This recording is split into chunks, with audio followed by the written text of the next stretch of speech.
ہمارا ٹاپک ہے وہ ہے سوچ. اس دنیا میں ہر کام کی ابتدا سوچ اور خیال سے ہوتی ہے. پھر وہی سوچ اور خیال نتائج پر اثر انداز ہوتے ہیں. اس دنیا میں 5% لوگ ایسے ہیں جن کے پاس دنیا کی 80% پیسہ محفوظ ہے، جبکہ 95% لوگ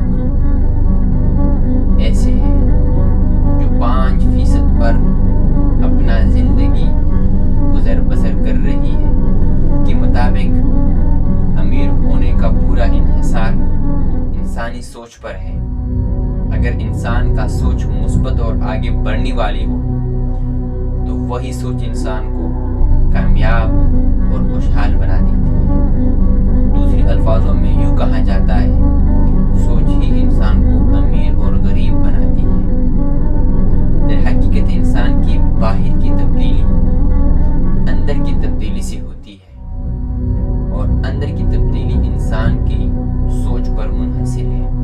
اس پر ایک جملہ یاد آ گیا آصف علی واسف رحمۃ اللہ علیہ کا، پریشانی حالات سے نہیں، پریشانی